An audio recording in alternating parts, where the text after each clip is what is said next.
Hey guys, how's it going? I'm back in our video. Today we're going to be talking about the discussion on the Martin twins because I've been known to kind of hate on them too as players, and this is going to be a laid back video. I don't have much prepared, just their stats, and yeah, I guess let's get right into it. If you like this video, subscribe and like. But yeah. My case with the Martin twins, I'm just going to give a quick overview, is I don't understand their play styles as a whole, and I don't understand why they're getting minutes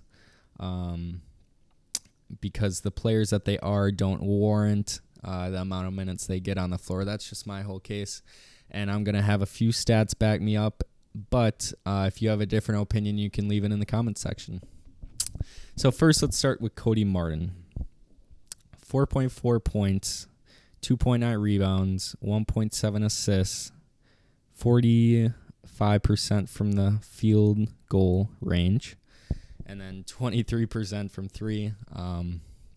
As a small forward, a pretty small forward being 6'5", these aren't insane numbers for a second-year player.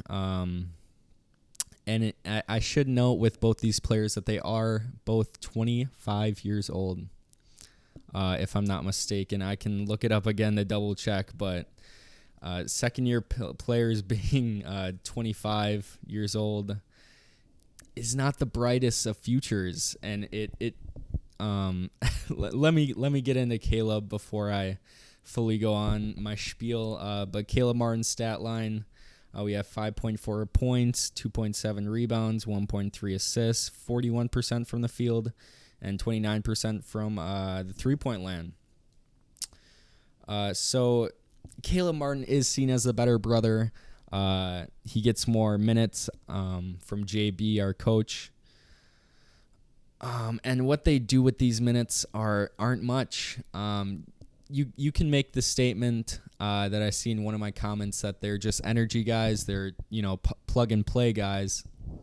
But on a team that's growing, on a team that, is trying to make the playoffs, and that's our highest accomplishment, you can make the statement that, plug and play players aren't warranted on teams that are rebuilding. We're not in a full rebuild, but we're getting a little bit out of one because we're in the 8th seed. We're making a playoff push. But you can argue that plug-and-play players are more warranted on contenders. You see Draymond Green, Montrezl Harrell to a lesser degree than Draymond Green. Who's other contenders? We have Bobby Portis on the Bucks. Excellent signing by them.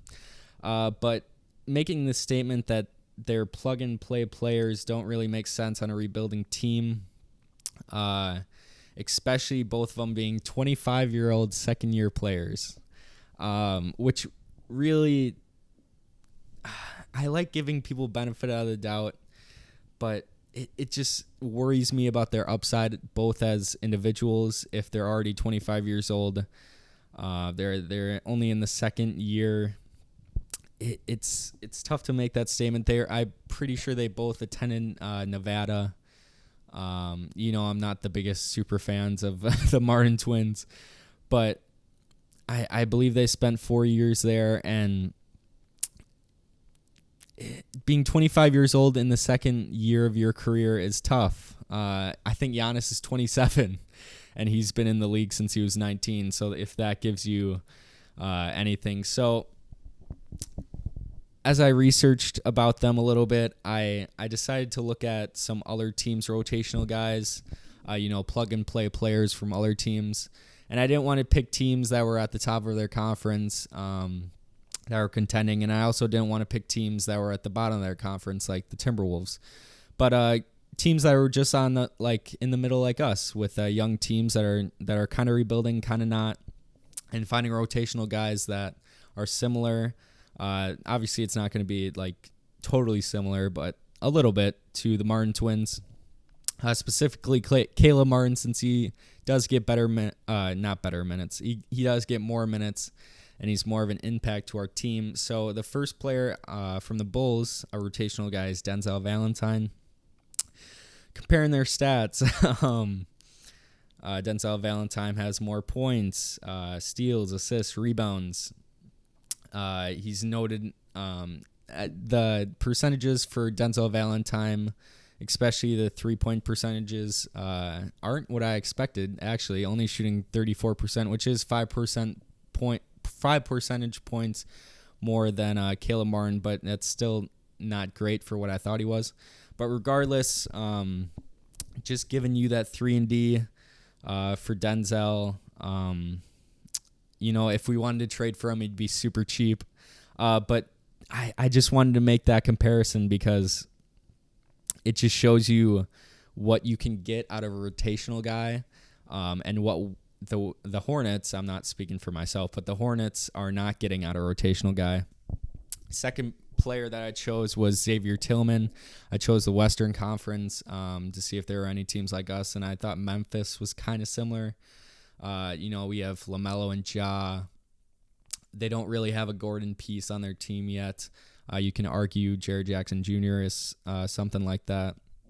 Regardless, Xavier Tillman, rookie, much younger than Caleb Martin, and he averages every statistical points, blocks, steals, assists, rebounds, 3-point percentage, field goal percentage. He averages better than Caleb Martin. And obviously this is a small sample size. It's only 2 players that I chose. But it just shows you how much you can really get out of a rotational guy. And with Caleb Martin playing how many minutes a night? It's going to kill me. 15 minutes a night this year. It's tough to make a case that he should be that much in the rotation that it takes minutes away from guys that are already in our organization, like Jalen McDaniels, who's 6'11". I think he's in the second year of his career. I mean, we have players in the G League that I'd much rather give a go around, like Vernon Carey out of Duke, who was solid at Duke, and we didn't really give him a chance yet. We have Nick Richards, who's averaging 3 blocks a game in the G League. I mean, it goes without saying that we do need center help, and obviously Cody and Caleb Martin are not centers, so it's hard to justify that. But overall, I just wanted to have some dialogue. I know it's not the most professional thing, just spewing information and stating my opinion, but that is my opinion on the Martin twins. I do not hate them. They're okay players, but yeah, that's going to be it for me, guys. If you like this video, give it a thumbs up, subscribe, all that jazz, and I'll see you guys later.